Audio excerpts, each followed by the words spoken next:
Da, da, da, da, da. Hi, this is my new model.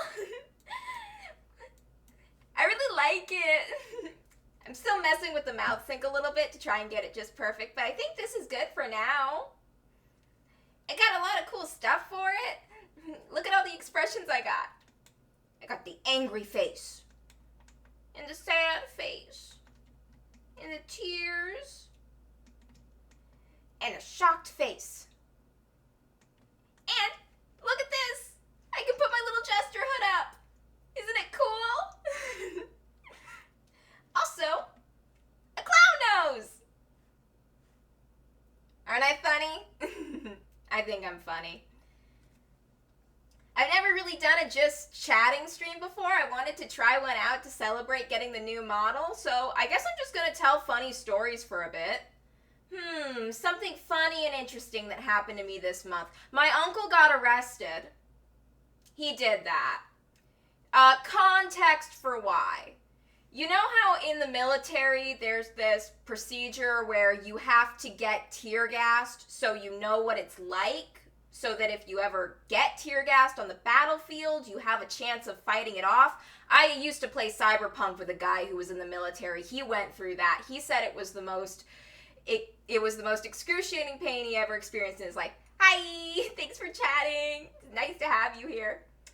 And my uncle decided, in his own words, that he wanted to experience the pain of getting tear gassed so he would know if he could take it like a man. Well, the police took him to jail because you can't just make tear gas. That's not allowed. And he tried to make it at home, and his recipe involved some illegal fireworks.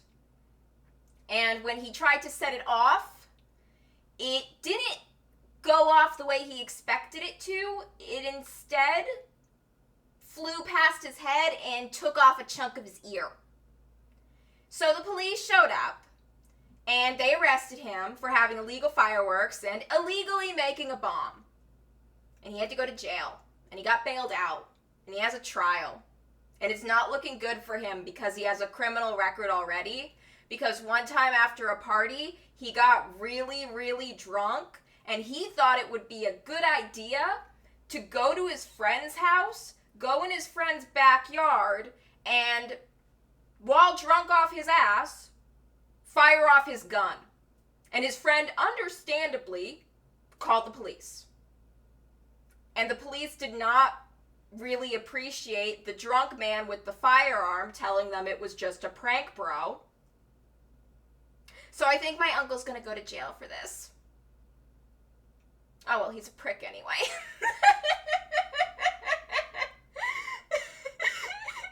You make an illegal bomb, you go to jail. That's what happens. My uncle had to learn that the hard way.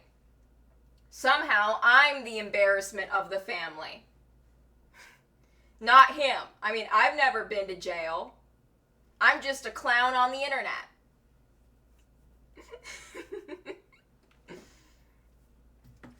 What's another funny story I can tell? Speaking of my family members committing crimes, my grandma almost ran over a crossing guard while I was in the car. She was picking me up from high school, and she wanted to try to get around the traffic, and she's like, oh, if I pull into instead of going down the street and waiting for the turn, if I just pull into this driveway and reverse, stream it.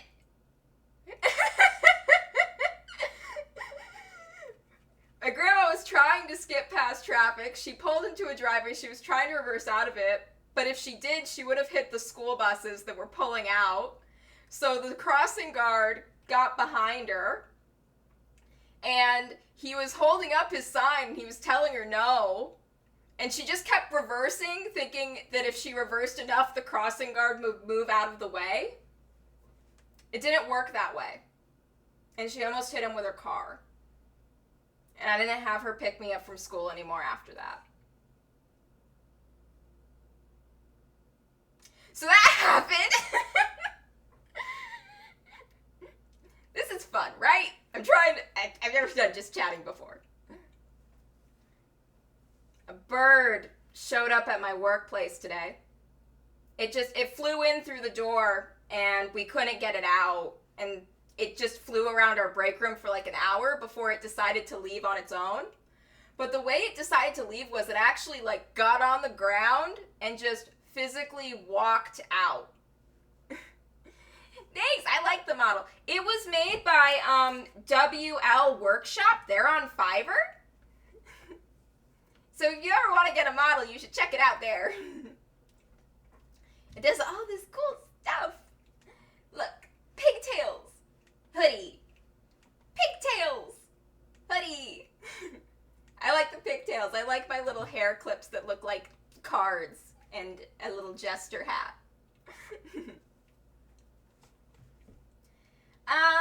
I should say what my new streaming schedule is going to be. I added an extra day, so on Wednesday nights at 7, I'm going to be playing Hades. On Saturdays at noon, I'm going to be playing Persona 5 Royal. And on Sundays at noon, I'm going to be playing Virtue's Last Reward, the sequel to 9 Hours, 9 Persons, 9 Doors?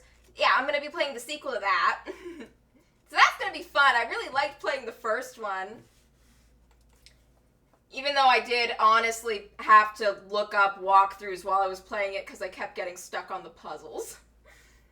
I'm not good at puzzles. I love puzzle games. I'm just not good at them. But I try.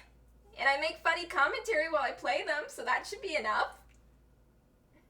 Got a clown nose and everything for it.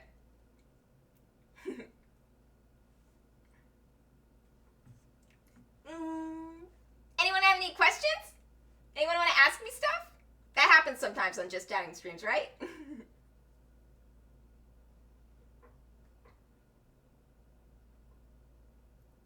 I don't know if no one has any questions or it's just that people are taking their time to type. I'll think of another story. So you know how a lot of schools, they have the place where the buses pull out and only the buses are supposed to pull out? One time when my grandma was picking me up, she just decided to go in there, even though she wasn't supposed to. And a teacher had to tell her that she couldn't do that.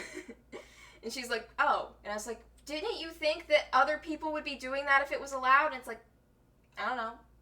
Just did it. She's a bad driver. One time she reversed out of our driveway and she hit our neighbor's car and she just drew away. She just drew away, and my mom saw it happen and had to call her on her cell phone and yell at her to come back, because if she didn't come back and the police asked questions, my mom wasn't going to lie for her. I'm a bad driver too, though. One time I drove onto the wrong side of the highway. Like, it was dark and my GPS was telling me to turn left, and I thought it was an on-ramp, but it was actually the exit ramp, and by the time I realized I was going the wrong way, it was too late. They don't really give you a good way to walk it back once you make that mistake. They really don't. They should fix that. I'm going to take a little sip of water.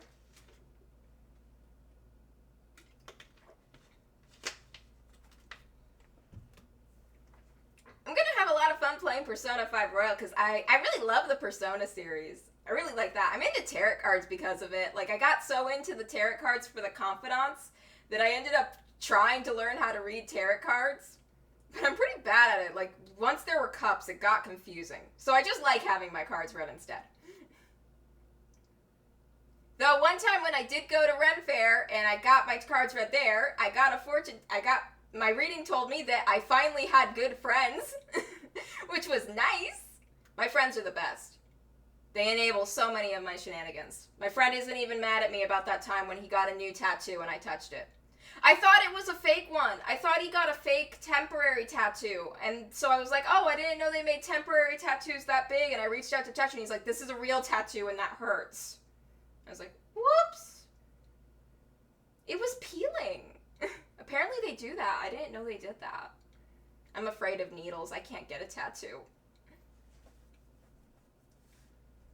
Okay, it's 10 minutes in and I'm already floundering on the stage. Oh God, what do I do? It's fine. I got the clown nose. Everything's fine as long as you're wearing a clown nose, because everyone will think you're hilarious. That should be how it works. I really hope that's how it works.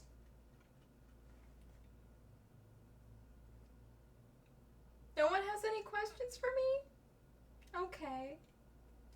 Okay.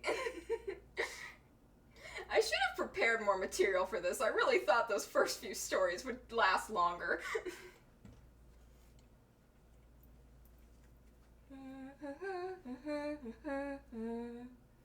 Humming to entertain the audience while I think of something. I distinctly remember looking up ideas for how to have a good just chatting session, and one of them was write things down to talk about. And I was like, I don't need to do that. I needed to do that. I really needed to do that.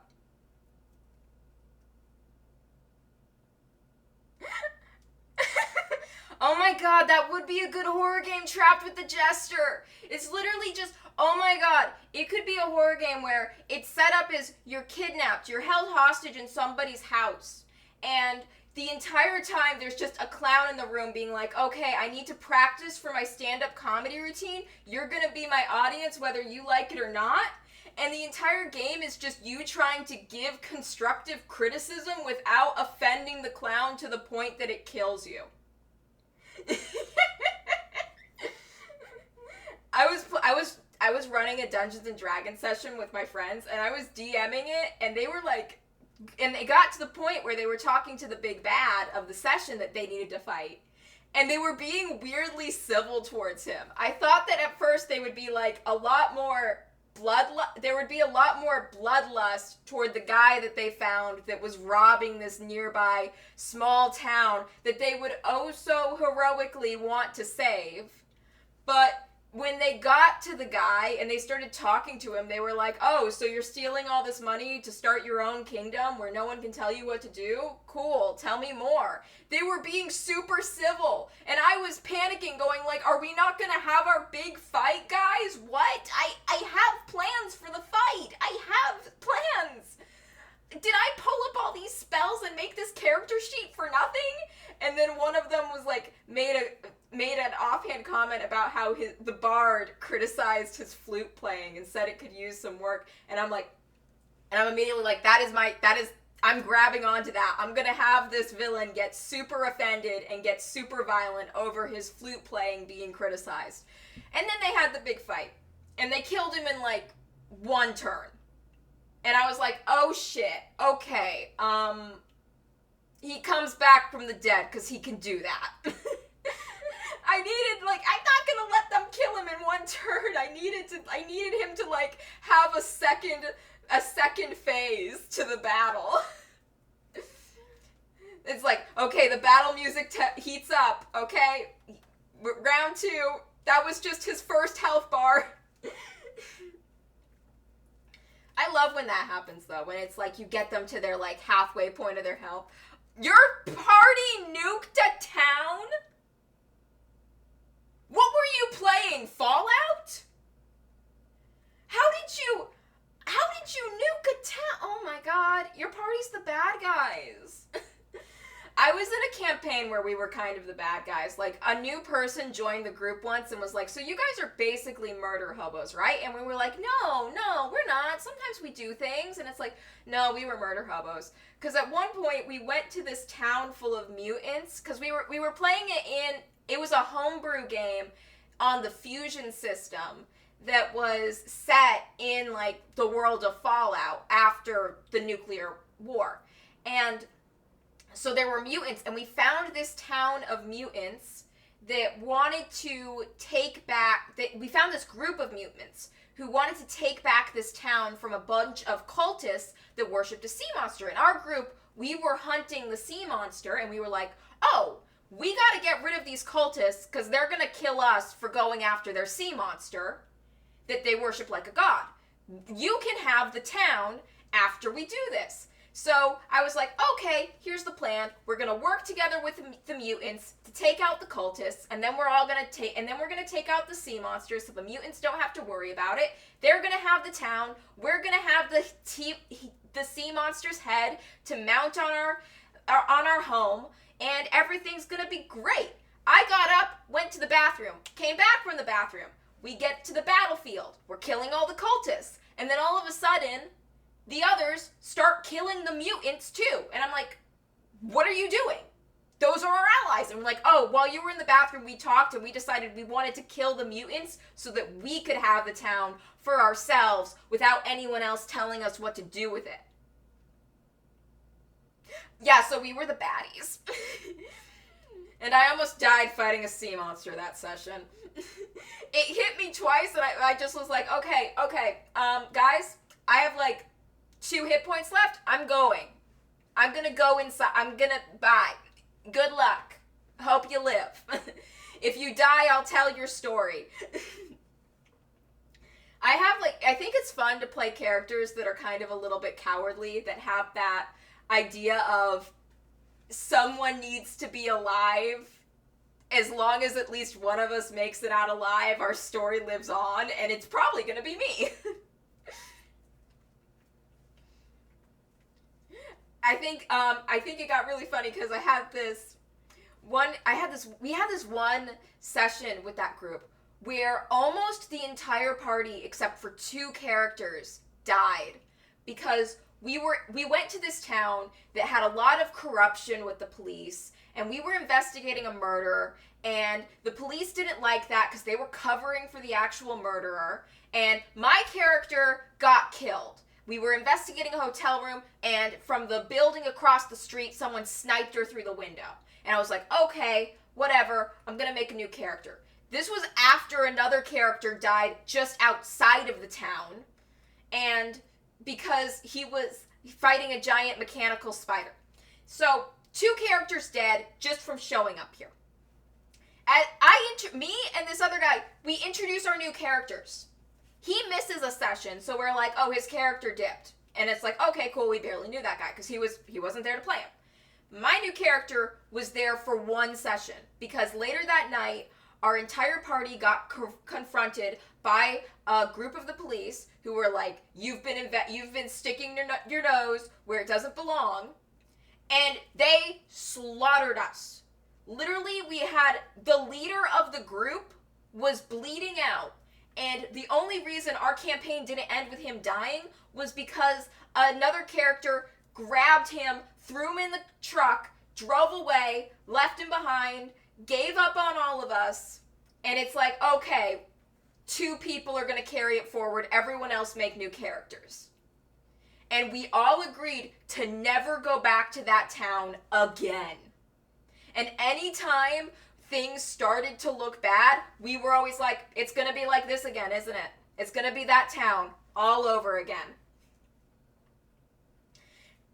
Honestly, I think everyone in any tabletop game has a setting of a list of towns they can't go back to. Like in one of my friend's current campaigns for Dungeons and Dragons, we have this whole list of places we can't go back to. And it's like, okay, you can't go back to this town because my character threatened to hit a child with a rock. In my defense, he threw that rock at our dog. So he deserved it. But apparently when I rolled my 32 intimidation check, I gave him the Haunted One background and scarred that kid for life. He deserved it. He learned the valuable lesson of not throwing rocks at dogs. You don't do that. You don't do that. He could have hurt the dog. What makes that really hilarious is, since then, the character I was playing at that time left the party because of backstory reasons, and I decided to have my new character be the dog. I was like, hey, you know that bag full of magic beans that when you eat one, it automatically casts the reincarnate spell on you? Yeah, the dog got into those. The dog's a Goliath now. And is having an existential crisis, Existential. I got it. Existential crisis.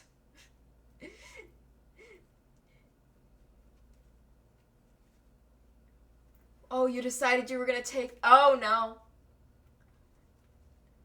It was D&D, and the DM decided to have this dark crystal underneath the town. So our Warforge decided, I'm going to take that. We all failed our perceptions check, except for the Warforge, on the crystal being unstable. So what does the Warforge do with it? He makes a bomb out of it and places it in the middle of town. And then we left the town. We all heard a massive explosion and a purple mushroom cloud. Oh my god. Oh my god, that reminds me of one time, me and my friends, we had this session, and I actually caused one of my friends to have his character leave the group over a fight we had in game, because his character wanted to look at some very dangerous crystals, and he was like, I want to study them, and I'm like, they're gonna kill you. They're gonna kill you. We know that people who have had contact with these crystals have been cursed and transformed against their will and basically turned into ticking time bombs. And I don't want that to happen to you. And I don't want a bomb to go off when the baby unicorn we're supposed to be guarding is in the next room of the inn. So he was like, I'm going to do it. And I'm like, okay, cool. I'm going to cast Hold Person on you. And then he's like, I'm going to leave the group because she controlled me. And I'm like, okay. And we had this big dramatic in-game falling out, and it's like, okay, and I'm like, out of game, it's like, are you mad at me? And it's like, no. I did it because I'm like, you're gonna blow up the inn, and you're gonna kill the baby unicorn. It's like, my character's brother died in the process of us saving that baby unicorn. Well, not really in the process, more of while we were trying to save the unicorn's mom, we failed, and we also failed in saving my character's brother. We only succeeded in saving his wife and the baby unicorn.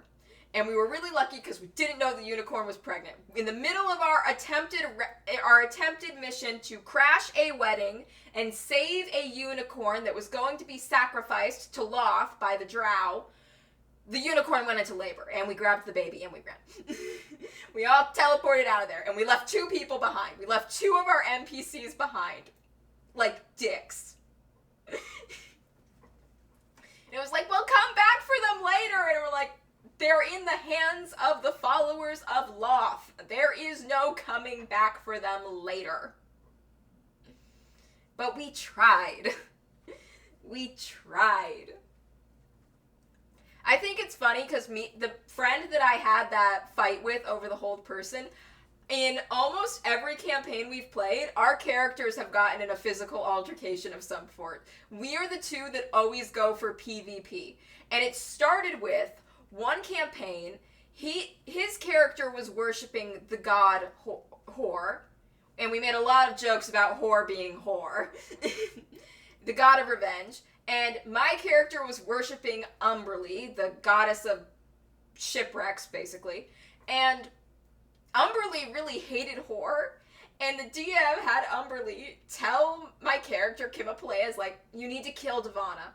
You either need to get Devana to stop worshiping Whore, or you need to kill her. And these are my orders. You are my chosen. Do as I say. And I was like, okay, cool. And I'm like, you need to stop worshiping Whore. Umberly doesn't like it. And he's like, I'm not going to stop worshiping Whore. And then out of game, I was like, dude, out of game, I will listen to my goddess and I will try to kill you if you don't stop worshiping Whore. And he's like, okay, you can try. And then the rest of the party had to break up the fight. And then I had to go and make a new deal with Umberly to bring her a soul instead, which led to the whole dilemma of trying to track down a soul for her. Especially because I got her 2 souls. I got her 2 souls, but the first one I got her she didn't want because she said it was a cheap one. Which, to be fair, it was, but still. I think we eventually gave her the soul of a guy that we captured after he kidnapped another player's friend, and we wanted to get revenge. And I'm like, hey, this guy right here. You hate him. We all hate him. He kidnapped your friend. You cool with me sacrificing his soul to my goddess? You cool with that, right? It was so fun in that campaign because we were pirates and our ship was literally called Mistakes Were Made. And my character was a pirate, and her backstory was that she lost her ship because she crashed it while drinking and sailing. Yep, just whoop. Yep, there we go. Yep, and everyone's like, why are we letting her be captain again? It's like, well, she has experience as a captain of a crew. And it's like, yeah, but she killed that crew in a shipwreck. Oh, Kimapalea. I think the weirdest thing was after she had a falling out with Umberly, I decided she was going to try and start her own religion. And I literally turned to an NPC and I was like, hey, go get some Kool-Aid. And he's like, okay. And it's like, let's go. And I just started trying to force everyone in the party to drink Kool-Aid. And it's like, we're not drinking this. This is weird. And then I was just like, okay, the second they weren't paying attention, I was like, I turned to the DM and was like, hey, what do I have to roll to sneak up on them and like slip this into their mouth? Just running around with a water skin full of Kool-Aid. And it was like one of them's like, Kimapalea, do you know what you're doing? And I'm like, nope. But I'm doing something. It got really bad when, oh my god, every campaign I'm in, I'm always kidnapping NPCs. I always see, it's a guarantee if I see an NPC, I'm going to want to keep them. And I sometimes kidnap them to do that. It got really, one time in a cyberpunk campaign, we had this mission where we had to go to this remote island, this super secret, super guarded island base with a bunch of scientists on it, researching important things. And a scientist there, he was being forced to work there by a corporation against his will, and we had to rescue him. And when we showed up to rescue him, one of his coworkers was there next to him when we got to him. And I'm like, hey, let's grab this guy too. And they're like, what? No, we don't need to. And I'm like, let's grab him too. And I shot him in the leg. And then I dragged him back onto the helicopter with us. And then he's like, everyone thinks I'm a traitor. I have no life now. You ruined my life. I can't go back. I have nowhere to go. And it's like, yeah, that's why you're going to stick with us, Flounder. And he's like, what? And it's like, that's your name now. I'm naming you Flounder. Because my character's name was Ariel and I was going with a Little Mermaid theme. And everyone else in the party was so mad. My character adopted a young girl after we found her in a wagon with her dead family. My friend was being a murder hobo, so I tricked him with a spell. Can't remember the spell at the moment. He decided it was a good idea to paralyze me and throw knives at me when I woke up. I was tied to it in a chair. The girl tried to save me, and that was when I did my first TPK. I've never TPK. Yeah, that does make sense. There's like, look, when you're murder hoboing, there has to be limits. But the scientist I kidnapped, Flounder, my friends did kill him the second I turned my back. Like, the second I turned my back, they immediately killed him. They immediately were like, hey, you can go now. And I'm like, and they're like, really? It's like, yeah, run before she comes back. And while he was running away, they stabbed him in the back, and then they threw him in a dumpster. And that was that for him. But it was really funny because the reason my character wasn't there is that we split up the party to go meet with someone, and we had to meet with a guy at a dogfighting ring, and my character saw the dog that lost, went up to the guy in charge and was like, hey, if I can mend that dog's wounds, can I keep it? And he's like, yeah, sure. So so it's like the dog was dying, but I double crit on my first aid check to save it. And I'm like coming back and I'm like, guys, look, meet Sebastian. And it's just like, what are you doing? I'm like, and I turn to the DM and I'm like, if this dog dies, I will murder everyone in the party and then myself. But yeah, I always kidnap NPCs. It's like a thing. Everyone, like, whenever I start a new campaign and one of my friends isn't in it, he asks, like, so, how many people have you kidnapped so far? Because we had this one campaign that my friend was running where we were in a cave and we were supposed to get the goblins out of the cave. And I was like, oh, we should leave one alive and one of the group decided to leave one alive to interrogate. And we left him alive, we started interrogating him, he's like, this was our cave first, the miners took it. And I'm like, I think maybe we're the bad guys and the goblins are in the right here and we should help them. And it's like, and everyone else was like, no. And I was like, I think we got tricked into doing something bad here, and I think the blood of the innocent on our hands can only be cleansed with the blood of the guilty. We need to go kill the people that hired us. And everyone was like, no. And then we all agreed, okay, let's go forward and try to talk to the goblins. They tried to kill us, so we had to kill them. But the initial one that we kept for questioning, I had tied up in a straitjacket baby Bjorn in my bag. And he was like struggling and trying to squirm against me. And I was like, shh, it's okay, Nelson, settle down. And they're like, did you just name him Nelson? I'm like, yup. I got so attached to that goblin, and the rest of the party was like, please just let him go. And eventually they had to trap my character in a net and hold her down while the goblin ran away. And my friend turned to the DM and was like, you need to give her something else to distract her or she'll never let the goblin thing go.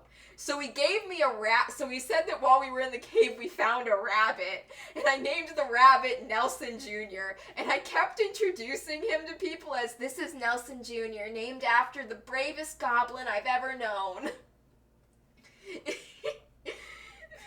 Anyway, the rabbit was a telepath and talked to me in my head sometimes. It also could actually cast Detect Good and Evil. So the rabbit would essentially warn us whenever someone was secretly evil and we needed to fight them.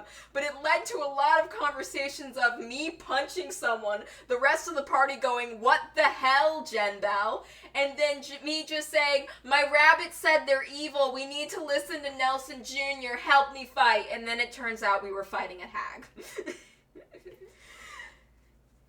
The guards show up, there's a bunch of dead bodies, and it's just like, these hags were taking over the shop from the rightful owners. They were luring in customers to kill for their wicked ways. And they would have gotten away with it too if it wasn't for us meddling kids and our telepathic rabbit.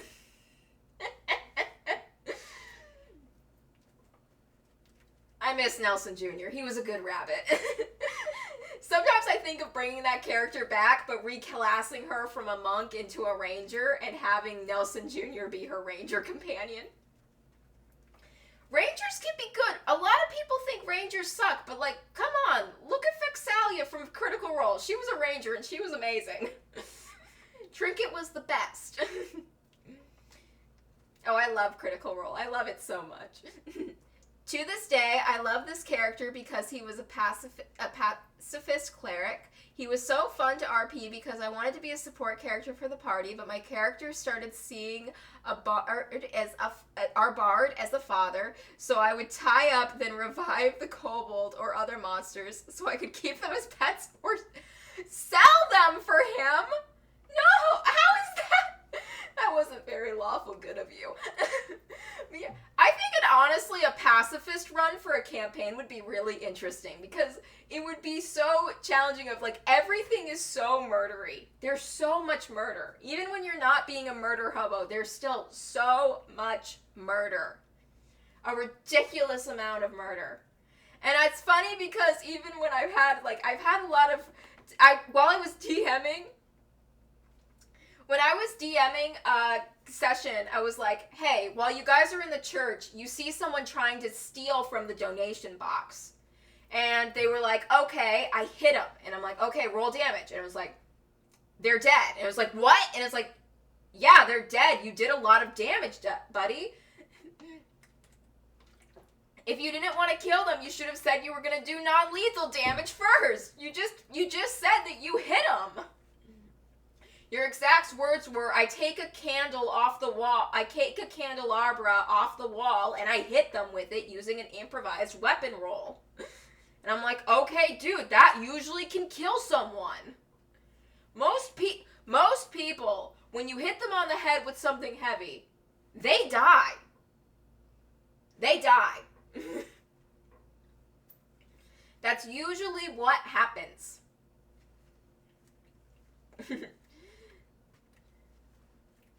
Called legally speaking, what just happened wasn't a murder, it was an involuntary manslaughter because you weren't trying to kill them, but they're super dead.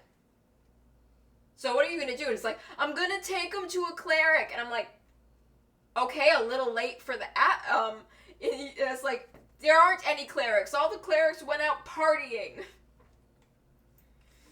It's like, I look for a doctor. Again, a little late. They show up to the healer, and the healer's like, why did you bring me a corpse? Take this to the morgue. It's too late for me to do anything. But that's how it goes sometimes. I remember there was a time when one of the party NPCs was cursed. And because of his curse, he was freaking out, and he's like, there's bugs under my skin, I gotta get them out. And he was like scratching at himself, trying to get them out, and he was freaking out, and he got really paranoid, and he was like, you all did this. And I was trying to calm him down, and I cast Cure Wounds on him to try and like, see, I'm helping. And then like, the wizard immediately was like, I understand what you're trying to do, but by healing him, you just made this a lot harder for me, before casting sleep on him.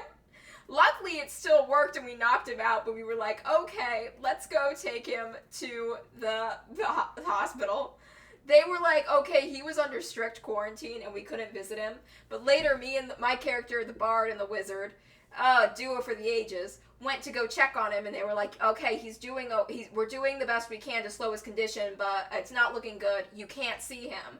And later, so we just went back to the rest of the group. But later, after the session ended, I turned to my friend and was like, if you weren't there, I would have 100% turned invisible and snuck in through the quarantine. And he's like, if you weren't there, I was going to turn invisible and sneak into the quarantine. We were both thinking the same exact thing.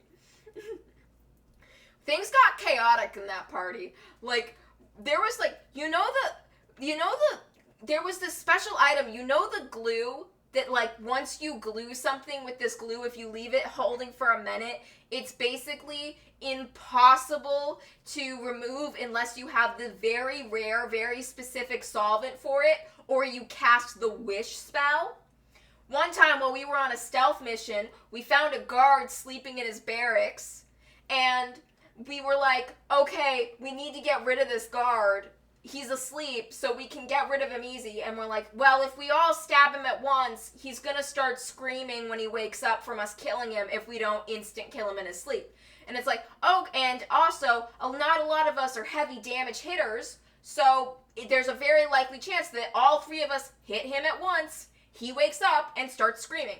So it's like, so the wizard pulls out the glue, and is like, I'm gonna, and rolls a dexterity to put the glue over the guard's mouth without waking him, and then closing his mouth, yes, the sovereign glue, and then closed the guard's mouth so that his mouth was glued shut, so that when we all started stabbing him, no one would hear him scream.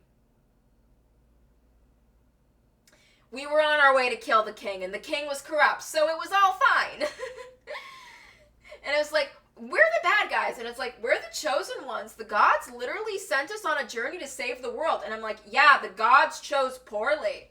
Gods chose poorly. We were like, hey, everyone, what's our alignments? And I'm like, I'm over here just being like, well, and I'm like,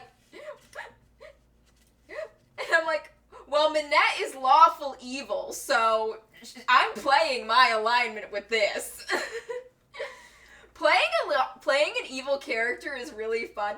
I have this really fun character in my first campaign of Dungeons and Dragons that I played. We played Curse of Strahd. I had a tiefling named Cinder, and she was chaotic neutral. But over the course of the campaign, everyone kept saying, "You're not playing her chaotic neutral. You're playing her as chaotic evil." And eventually, they were like, You have to change your alignment to chaotic evil because you're being chaotic evil. The thing that I did a lot of things during that campaign. Okay? I threw a decapitated head at a priest. I regularly was just mean to people. I bullied the NPCs.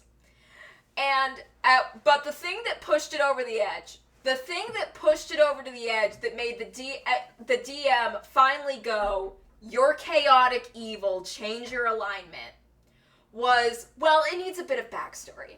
So, there's this character in this game that one of the NPCs that we were supposed to protect, because Strahd wanted to marry her, and she didn't want to marry Strahd, so we needed to keep her safe from him.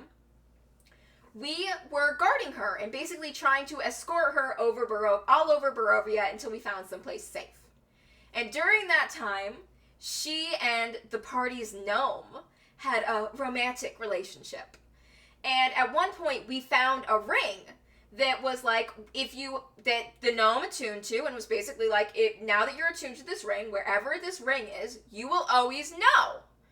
And we were like, okay, you should give the ring to Irina, because if she has the ring and she goes missing or gets kidnapped, we'll know exactly where she is. And then we were like, because he kind of had a bit of a thing with her, we were all joking and was like, oh, you're giving her a ring already, popping the question, the big question. And he's like, no, I'm not asking her to marry me. No, I'm not doing that. He showed up, and the DM, thinking it was funny, played it as Irina, thinking that he was proposing at first, until he was like, no, I'm not proposing. This is just so I can know where you are to keep you safe from Strahd. I'm not proposing. I don't want to marry you. And she got all upset. And immediately after he left the room, my character Cinder walked right in. And it was like, so Irina, tell me the good news. Come on, girl, dish. And she was like, it's not what you think. And I'm like, oh my God, you just don't understand gnomish culture. You see, in gnomish culture, it's traditional that when someone proposes, they insist that they're not proposing. And they make up some story about how the ring is actually for something else. And then, but you accepted the ring, right? So like, yeah, he proposed. Like, this is just how it works with gnomes. And she's like, oh my God, I'm so excited. What should I do now? And I'm like, well, according to gnomish tradition, you should start planning the wedding to happen within 3 days. And during those 3 days, the groom will continue to insist that the maid of honor, that's me, is lying. And she's like, oh, that gives me so little time to prepare. And I'm like, yeah, you don't even have a dress yet. You obviously can't wear white, but a nice off-white will do. So she's planning this wedding. The gnome is fucking livid. He's asking why I'm doing this to him. And I'm like, I think it'll be I know I'm putting you in a bad position here, but I think it'll be really funny for her to get left at the altar. And because my character and Irina had this intense rivalry where we freaking hated each other, and it was so funny. But it gets worse. Here's where it got bad. You see, there was a druid in the party, and she and the gnome got drunk. And while they were drunk, they decided to hook up.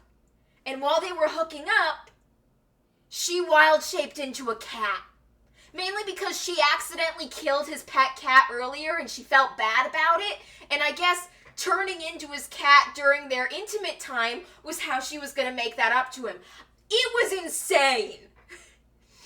It was insane. It was so bad. It's like, you know what? When Baldur's Gate 3 drops the whole you can get with a druid while he's in the form of a bear thing, I wasn't even shocked. I've seen worse. Dungeons and Dragons is so depraved at times. My friend who did this, he gets mad whenever I bring up the story. He's like, stop bringing up the cat. Stop bringing up the cat. I'm like, it's a funny story. I'm bringing up the cat. He doesn't watch my streams. It's fine. Actually, he might watch my streams. Sorry, buddy. I didn't name your name, so it's okay. So the next day, the druid tells me everything because she felt so guilty about it. And I'm like, oh my God, I have to do something. So few days later, it's time for the wedding. The gnome is hiding. He's physically in hiding. And me and the party's rogue dragged him out. The rogue was officiating, by the way. The rogue wanted to officiate the wedding. And the rogue and me were texting under the table, and I'm like, hey, make sure you have this part of the speech in there, okay? It's really important. And we get there. The rogue knows the rogue knows I'm planning something and wants to see it. So we physically drag the gnome to the wedding. We drag him there. The rogue's like, look, I promise, you won't actually get married. Just show up, okay? So they're up there. They're doing the whole thing. The rogue says, if anyone objects to this union, speak now or forever hold your peace. And both me and the gnome at the exact same time shout out, I object. And he turns to me like, why are you objecting? You caused this. And I turn to the bride and I'm like, look, Irina, I believe that you two belong together on a deeply spiritual level, but you should never go into a marriage with secrets between you. And on the night of your engagement, he cheated on you with a cat. The druid, she wild shaped into a cat, and he had an affair. I hope you can forgive him. And there was an entire town of people there. The whole town was watching the wedding, and all of them knew what he did with the cat.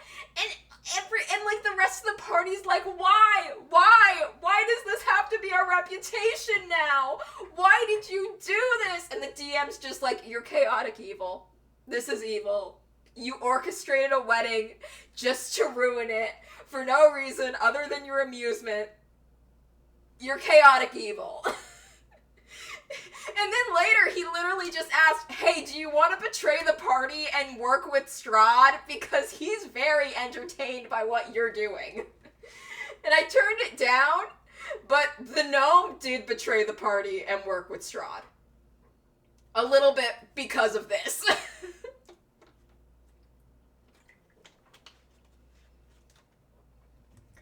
It was my first time ever playing Dungeons and Dragons. I wanted to see how far I could go. The answer was pretty far. I actually have a whole animatic series made of this. Of the entire Curse of Strahd campaign, I did the audio I recorded myself narrating it, and I did a bunch of drawings for it, and I made a whole animatic of the entire thing. It's not on my Crystal Gesture YouTube channel, but it is on my Rainbow Crystal YouTube channel where I post all my art, my speed paints and stuff. So it's up there if anyone wants to check it out. But it was so fun. I wanted to document it because after that session, I was immediately like, I can't keep this to myself. I'm gonna make a YouTube series of the entire campaign and share it with everyone. I have to. It's too good to keep to just me.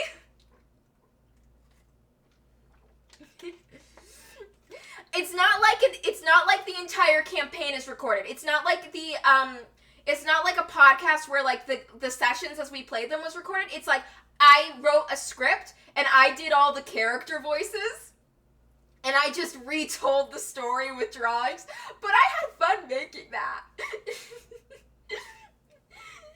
It was wild, and I showed it to my friends, and they're like, I can't believe you did that. I'm like, yep, I did it. It was special. I love Curse of Strahd. I'd really love to play Curse of Strahd again, because it's so much fun. I think having a campaign where all of the party members are just trapped and literally forced to work together is really interesting, because it can lead to some teeth-clenched teamwork between characters that would normally hate each other. And I think that's a good way to have an evil player in the game, because it'd be like, oh yeah, this person sucks, but they're strong, and we need them to help us kill a vampire. That was the main reason Cinder was around. It was so, she's like, I want to kill the vampire, and it's like, okay, let's do it. Things got so wild in that campaign. I think oh my god, Fireball is so fun. Fireball is in another campaign, we were going through this magical forest, and we kept running into enemies, and the wizard kept casting Fireball. And every time he cast Fireball, he had to roll and to see if he accidentally hit a tree. And whenever he hit a tree, it turned out that the tree was actually alive. And we were in super big trouble for killing the trees. And it's just and I showed up being the bard with my legendary deception check being like, I blamed the tree murder on someone else to get us out of it, but the wizard felt so bad. And he's just like, we don't talk about the trees. We don't talk about the trees. And I'm over here and it's just like, literally a few sessions ago, we were trying to escape the castle after we murdered the king, and to make your teleportation circle, instead of drawing it on the floor with chalk, you ripped out the heart of a dead guard and drew the teleportation circle on the floor with blood. And that's when my character fell in love. That was like, it led to the funniest it led to the funniest romance in the campaign though, because it's literally just, at one point they were talking and he brought up his tragic backstory with his dead wife, and I'm like, okay, Manette leans in and he's like, what are you doing? And I'm like, you brought up the dead wife, that's the panty dropper, dude.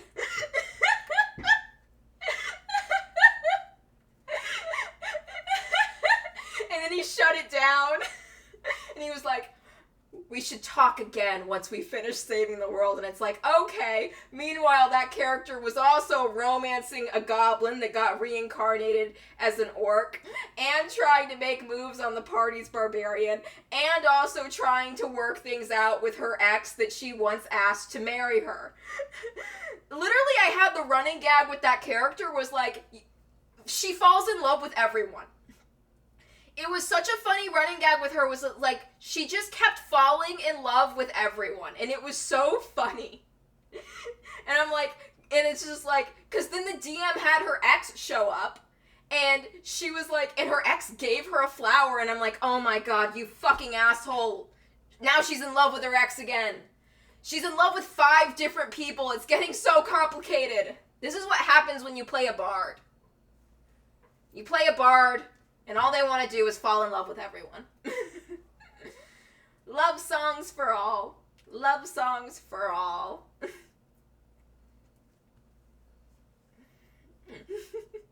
I kept singing songs during that campaign too. It was like, I'm gonna do it. I'm gonna sing songs. I kept writing song parodies. I wrote a song parody for Friday. It was like, you're dying, dying, you're down and you're dying.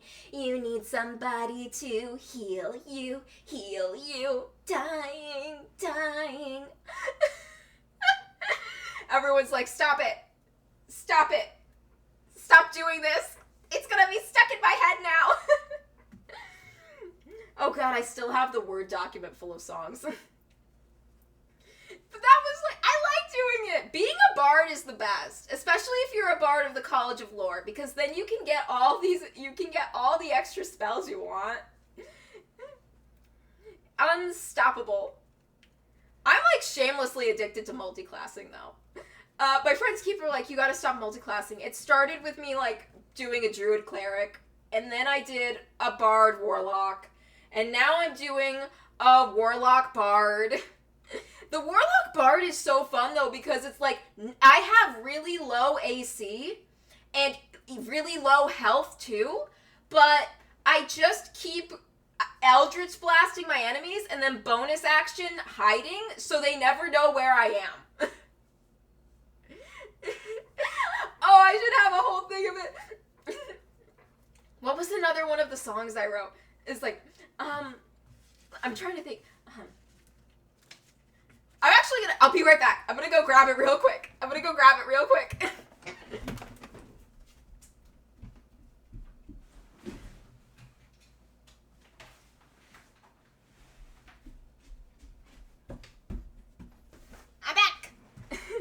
I had to grab my laptop. That's where the songs are all on.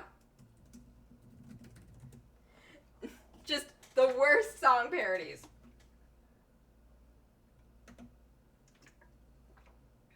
Where is it? It should be in documents. Yep, there it is. Healing songs. Let's go.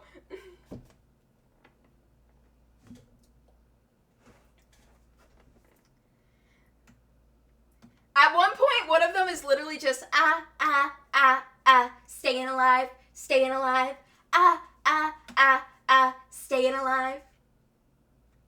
A lot of them were mean because this was with the lawful evil characters, so I was just like, it was so funny because in the beginning of the campaign, I kept singing songs where I insulted them for making me have to heal them, but then once she grew closer with the party and like grew to love them like family, they got a lot nicer.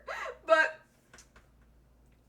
okay, one of them is literally like, congratulations, you have invented a new kind of stupid, a damage I'm about to undo kind of stupid, and I'll kill you after I've healed this wound kind of stupid. Clearly, you didn't think this through kind of stupid.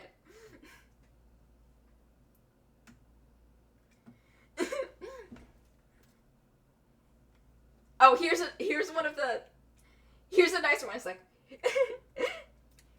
you're on the ground from that big nasty attack. Any breath you take could be your last. Come on, I know you're stronger than that. So get up and hit them back.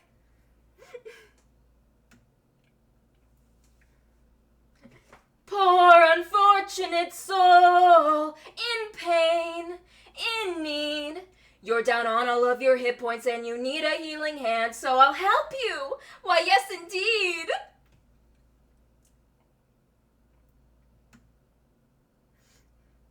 Your bones may break, but it's damage that you've got to take. So hurry up and shake. Shake it off. What's another one I have? Oh. What can I say except you're welcome for my healing when you're gonna die? Hey, it's okay, you're welcome. I'm just making sure you stay alive. You're welcome.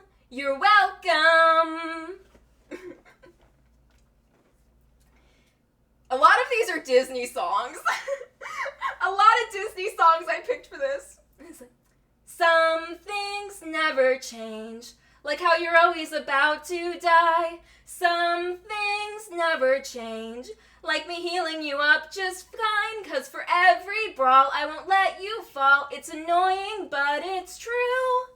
Some things never change, like healing all your wounds. I'm not the best singer, but I do like making up song parodies. I can't, full parodies, all of that. I do have a parody that I have been working on for 9 hours, 9 persons, 9 doors. I do have one that I have been working on for that. I'll give you a preview of it. It's like, 9 is for the number door you seek. 9 is for how long you have to leave. 9 is very, very extraordinary. 4 is hope and more, so hold that clover you adore. Oh, it's nice that you, thanks. I like song parodies. I like the new model. I'm having fun. I was really nervous about doing it just chatting in the beginning, but this is turning out great. Okay, let's see. I have a bunch of these that I didn't even use because the character I was playing with left the campaign because, like, she had this whole backstory with her family, and her family ended up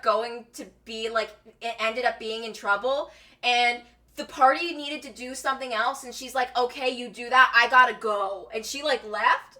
I hope she turns up back in the campaign again at some point because I did love her a lot. But, oh god, but the song parodies were so fun. I gotta play a bard again. Playing a bard is just the best. I'm playing a bard in Baldur's Gate. It's freaking awesome.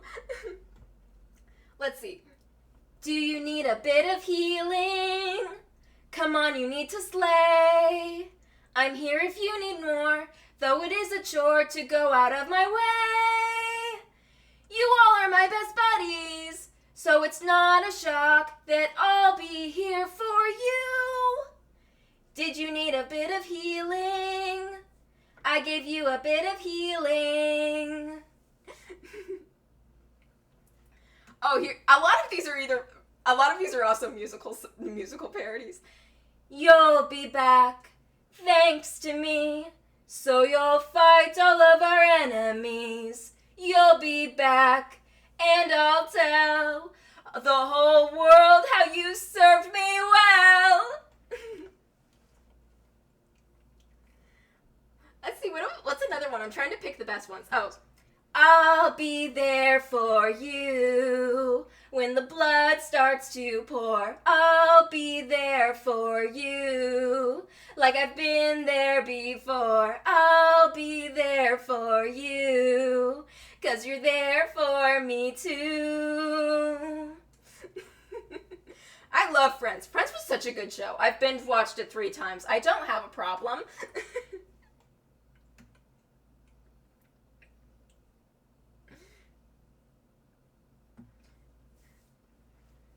Oh, let's see, what's another one? Oh, here's a good one. Hey, you're not gonna die today. I'll heal you till you're okay. And if they knock you over, I'll bring you back up again. So, if things go a little wrong, I'll sing you another song. And if they knock you over, I'll bring you back up again. Bards are the best class! Honestly, being a bard is so good if you multi-class with a warlock, though, because your Eldritch Blasts are freaking insane, and you can save so, like, honestly, I use a lot, and you get so many more spell slots with it. My character was a Damphir, and I had her warlock patron be one of her vampiric ancestors. So it was like her great, lots of greats grandma that was like this super powerful vampire. And she was the one who was her warlock patron. It was so fun. And it was like so OP. Just the Eldritch Blast damage was insane. And it's like, guys, because this was the first time I multi-classed where it actually went really well. The first time I multi-classed, period, didn't do so great because I chose to multi-class between a druid and a cleric, and it made sense for story character reasons, but gameplay-wise, I didn't level it to the best of my ability.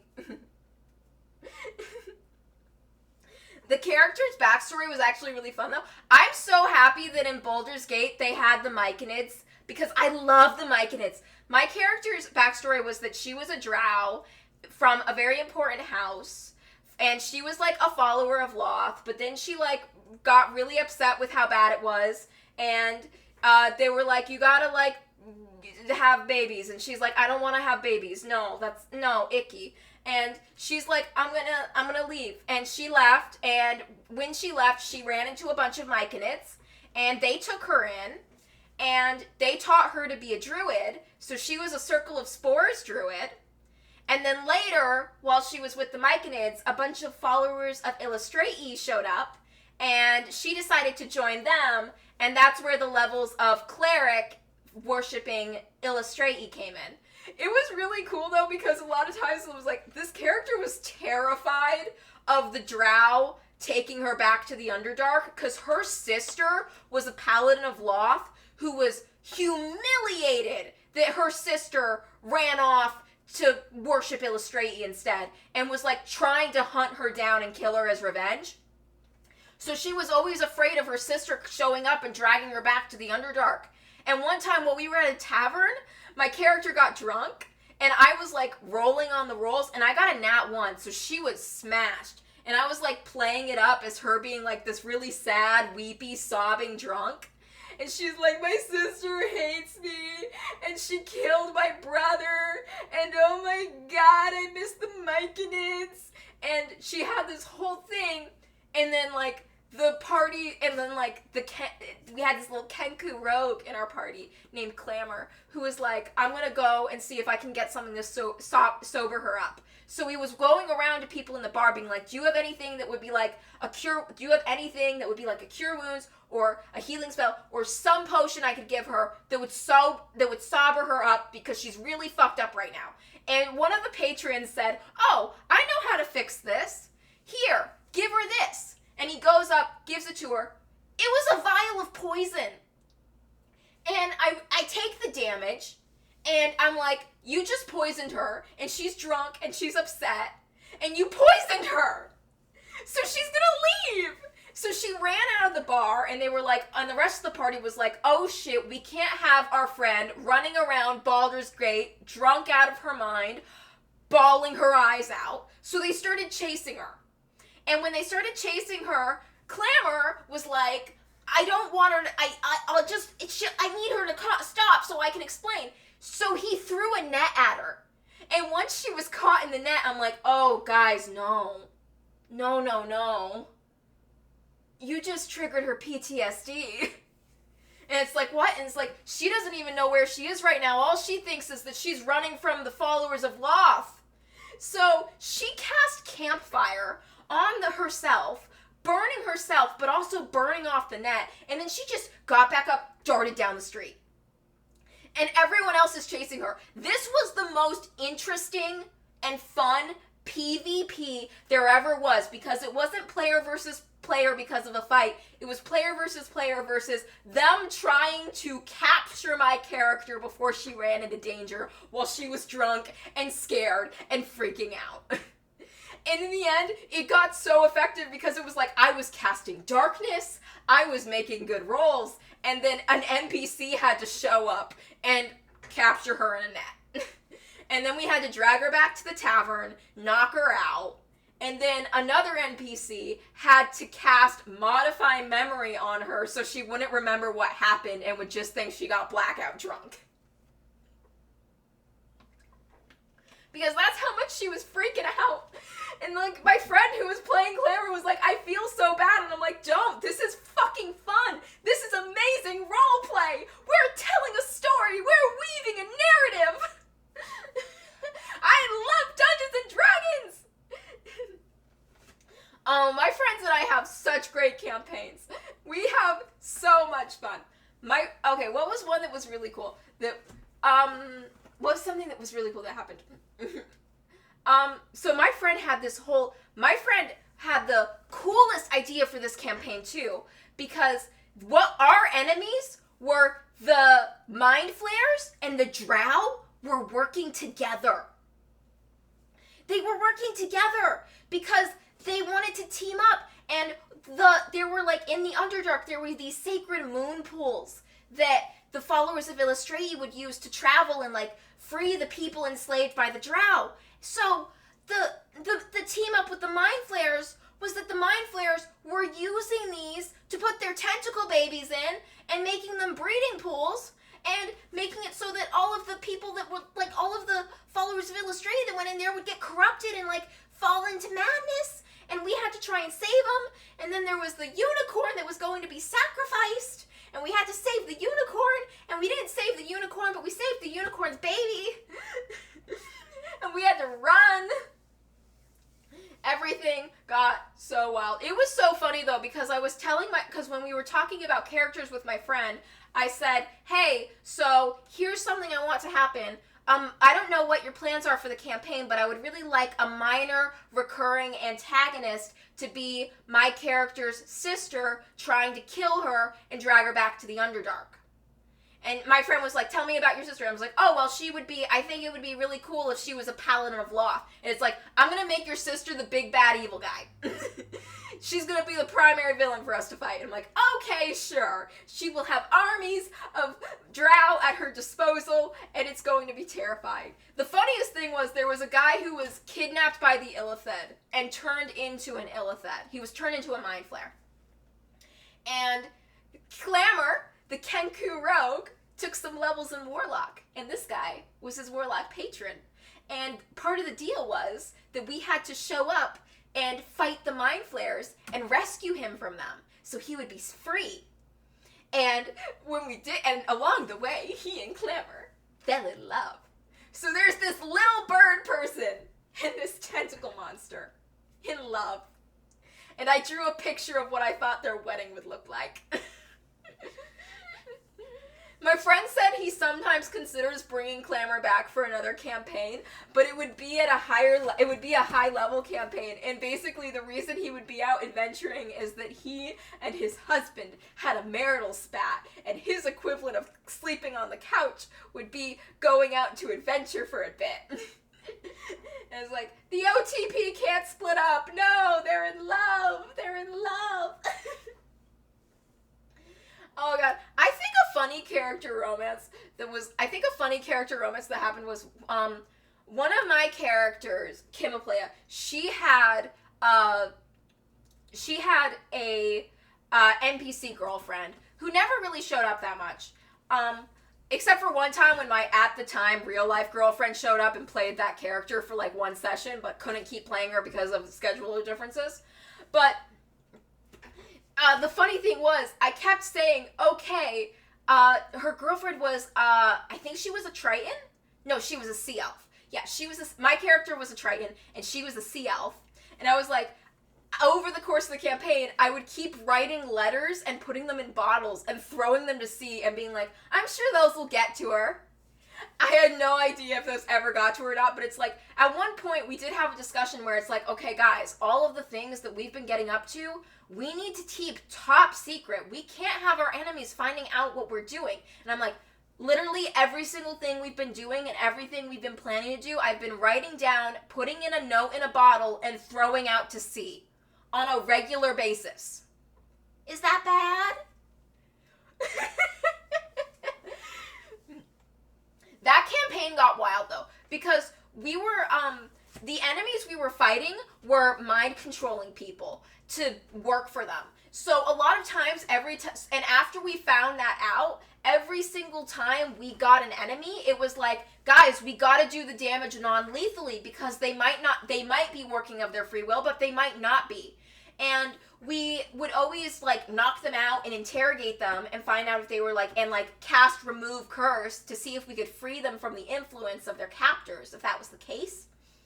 And some people were cursed and we were freeing them from the curse. Some people were actually down for all the evil stuff they were doing. And some people knew what they were doing was wrong, but were being offered so much money that they desperately needed that they couldn't turn away from it.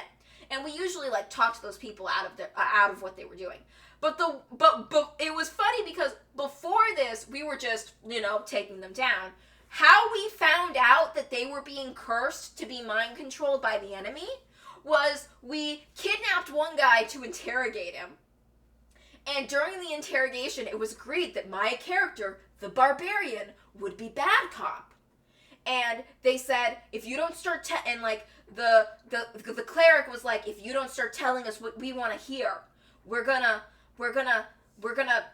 start removing fingers. And he didn't talk, so he told me, do it. And I cut off his finger, and everyone was okay with that. But then I said, okay, I'm gonna pick up his finger and I'm gonna start trying to shove it down his throat. And they're like, nope, that's a war crime.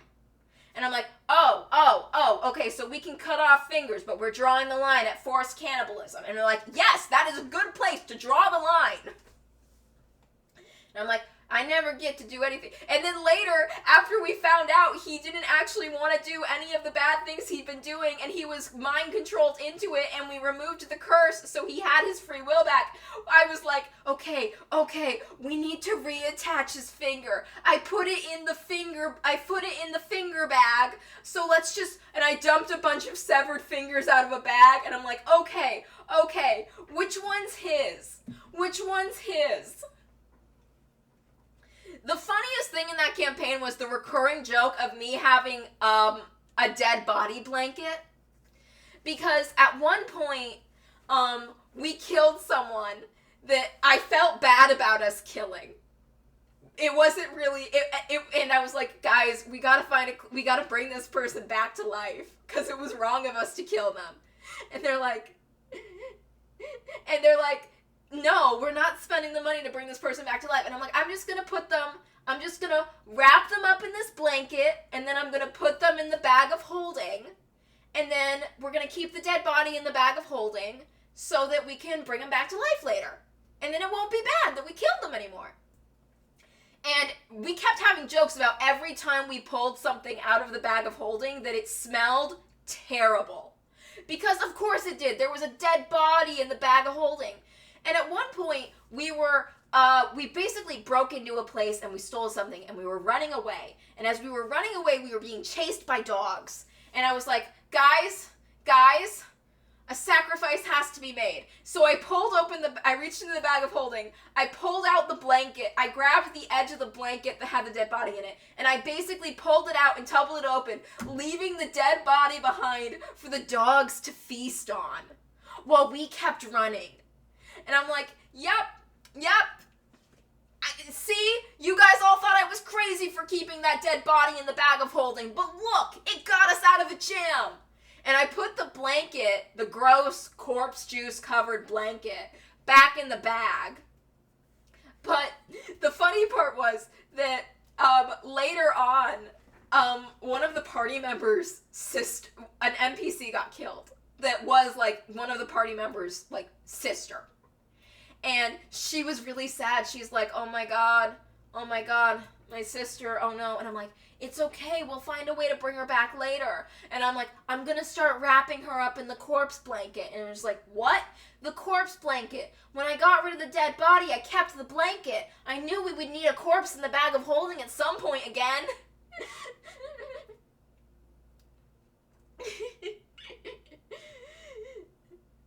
Bad things happen. Oh my god, there was this other campaign. The one with the vampire bard warlock in it. And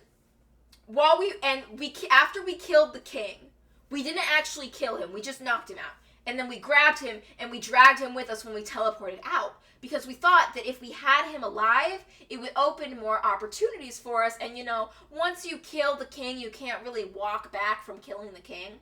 So we teleported out of there. And we teleported to an NPC's wizard tower that we were allies with. And she wasn't there. And we were like, okay, she's probably waiting for us at our ship. We gotta go talk to her, we gotta bring the king, and we gotta figure out what we're gonna do. And we're looking around and we're like, there's gotta be something in here we can hide the king in. And I'm like, let's just throw him in, and we're like, is that a bag of holding? And we see a bag in the place, and it's like, everyone roll Arcana. And we all rolled badly. And they're like, you think it's a bag of holding? And I'm like, okay, we shoved the king in it. It wasn't. It was a bag of devouring, and it ate the king.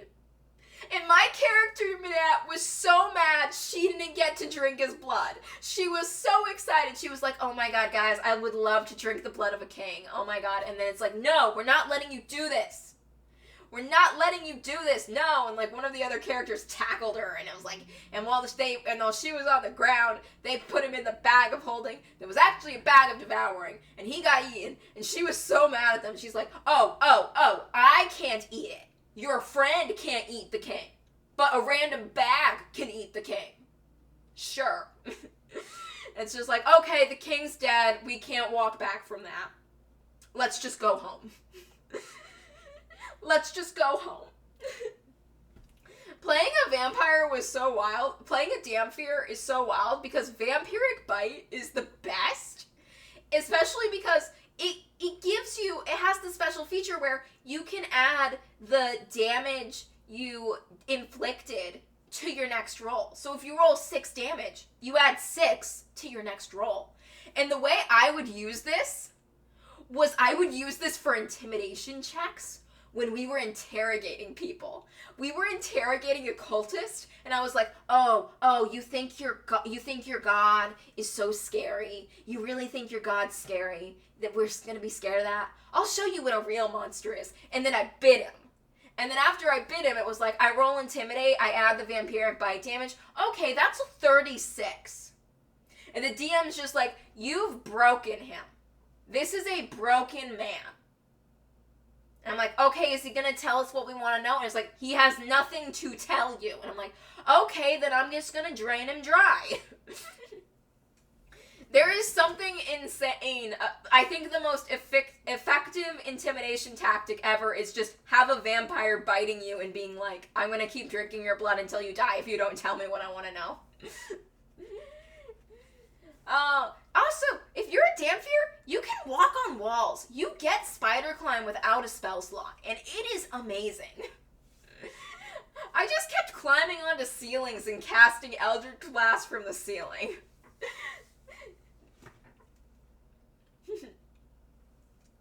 I think, honestly though, I really love Polymorph. I think Polymorph is my favorite spell, because lately in one campaign, in this campaign, my druid character, every time she casts Polymorph, she just yells, "Drop on the deck and flop like a fish!" And polymorphs the enemy into a fish. And we've been exploring some areas in the Astral Sea, and so we just keep picking up the fish and chucking them into the sea to float away and never be seen again. It works out pretty well for us. They haven't been that big of a problem. Dungeons and Dragons. But Cyberpunk is fun too. I really like Cyberpunk. The tabletop game doesn't get played as much, but it's really, really fun. Especially because we had this campaign where we basically were like, we needed to get information out of someone, so we decided the best way to do that was to kidnap him. So we could kidnap him and then interrogate him. And he was like a college student. He was living at the dorms. And I'm like, we gotta sneak into his dorms and kidnap him. So we just showed up and acted like we were partying.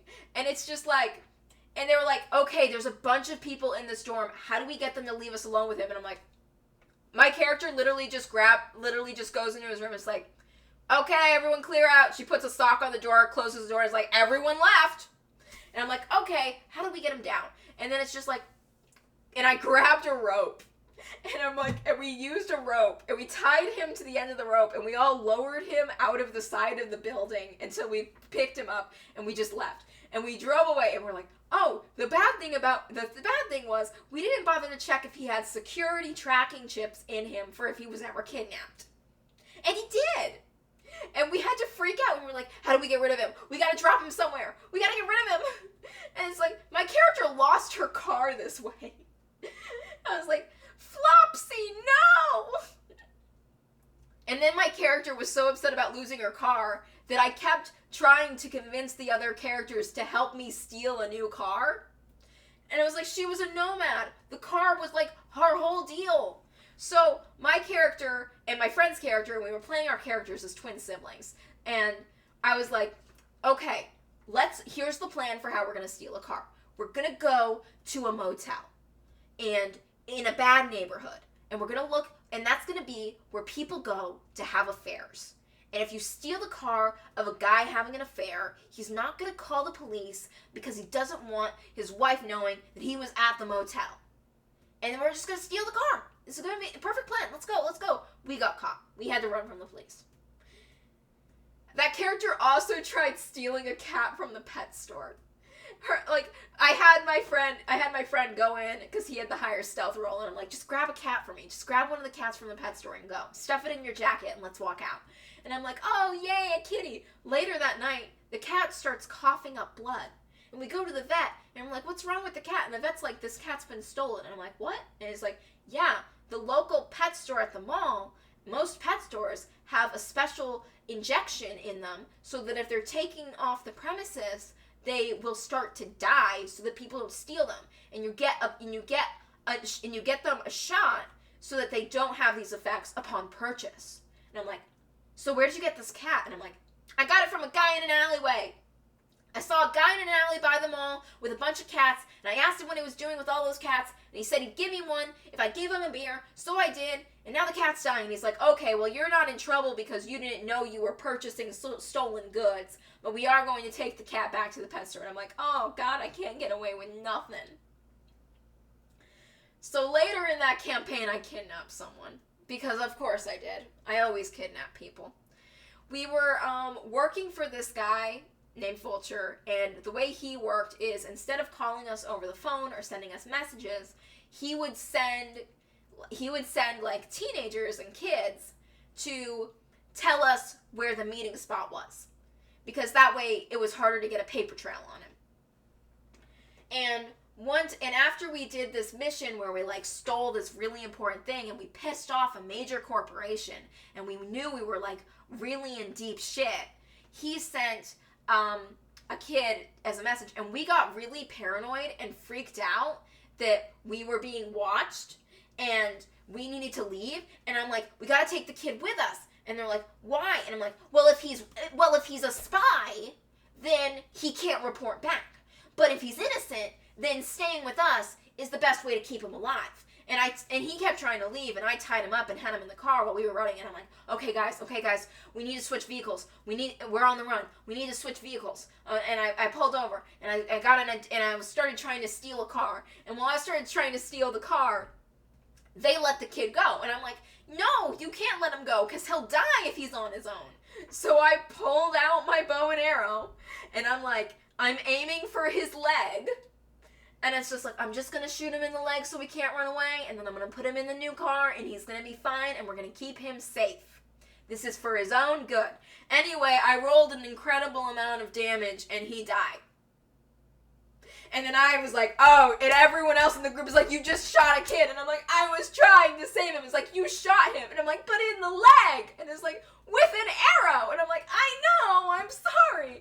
My character had to leave the campaign because the guy that we worked for was so fucking mad at her. Understandably so. So my character had to leave the campaign over that. It's just like, okay. And I had to introduce a new character. And it was really funny when I introduced the new character because the story going forward was the corporation we stole from was trying to kill our loved ones and kill and like scare and intimidate us. They didn't want to just kill us outright. They wanted us to suffer. So everyone else in the party was freaking out because the corporation was after us. And my character was just like, oh, sucks for you guys, because she wasn't wanted by the corporation. She was fine. She was just hanging out with them.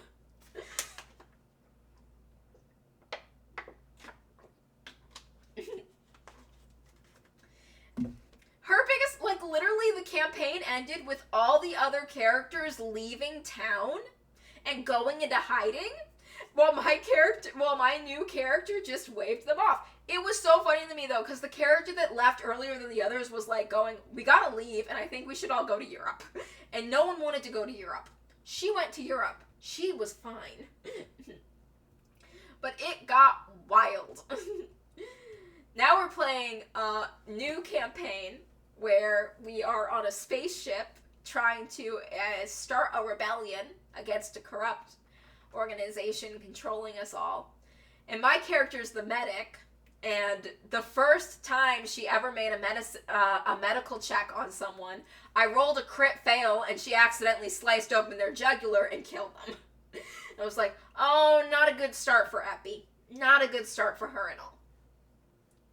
It is getting funnier because at this point in the campaign, she's regularly freaking out and doesn't know what to do and just keeps pulling out a puppet to talk to the others with. Like, when she's mad at the other party members, she doesn't want to she's too afraid of confrontation to tell them she's mad at them. So instead, she'll have a puppet come out and yell at them in a Mickey Mouse voice, telling them how disappointed Maki is in them.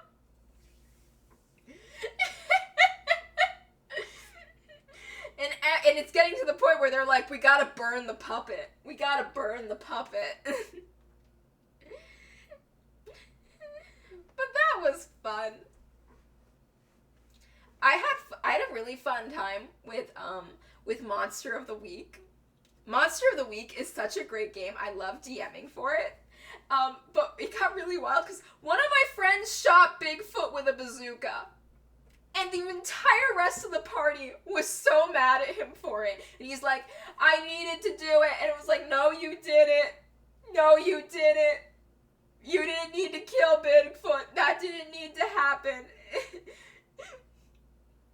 It resulted in it was so bad. Like, the whole plot premise premise was a big concert was happening, and the noise was upsetting Bigfoot, and we needed to find a way to stop the noise before Bigfoot went wild. And the rest of the party was trying to do that because they didn't want to hurt Bigfoot. But then one player was just like, okay, I shoot Bigfoot with a bazooka. I'm like, okay, you shoot Bigfoot with a bazooka. Bigfoot's dead, and you're going to hell. It was really funny because of the character class thing. He was like an FBI agent, and none of the other characters trusted him because he was a Fed. At all. They were like, we don't trust you. And I was like, okay, fine. And it's like, well... and it's like, and then he killed Bigfoot, and they're like, well, now we hate you. It was so funny because there was a murder that happened during this case, and one of the it was like an NPC that one of the characters got in a fight with was killed by Bigfoot, and like the agent character was the one that found the body, and like she was and so because of that they were like, there are several witnesses that saw you fighting with her, so people suspect you for the murder. And there was this, and like, so the next session was the court trial for this guy proving he didn't murder the girl that Bigfoot killed. But he's spending the entire time saying, it wasn't me, it was the Fed, it was the guy that found the body, he did it. And it's like, why did he do it? And it's like, because he knew his wife loved me more than him. Oh, side note, backstory, his wife almost had an affair with this guy because I was mad at my friend because he was like, I'm going to try and seduce your character's wife because I want to see what will happen.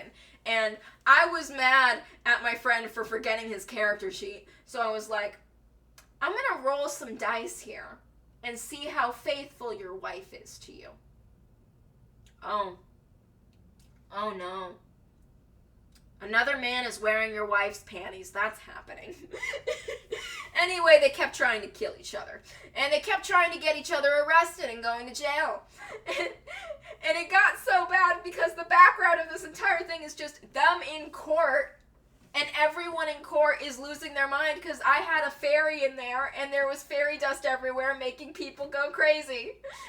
And I was like, and the ultimate end result of this was that the lawyer trying to put someone away for murder admitted that he never wanted to go to law school and he always wanted to be a dancer, and he went through the fairy portal and went to the Feywild to live out his dreams. And I was like, as the credits roll, you see him dancing among the fairies. It was fun. I gave them a pet bear. Like, because they were, during one session, it was like someone rolled a check to see if he could calm down a wild bear. And he rolled really high, and I'm like, you've soul bonded with it. It's yours now. And and like for a couple of sessions, it was just like there was a bear with them. Until eventually, the bear went to the Feywild. And he was cool with it. He's like, the bear's gonna have fun there. Monster of the Week's a blast. Tabletop games, they bring people together. Well, this was fun, but it's been a while. I think I'm good. I had fun showing off the new model. And I'm going to be playing Persona 5 Royal tomorrow at noon. So come see me then if you want. I had fun chatting with everyone. I hope you had fun too.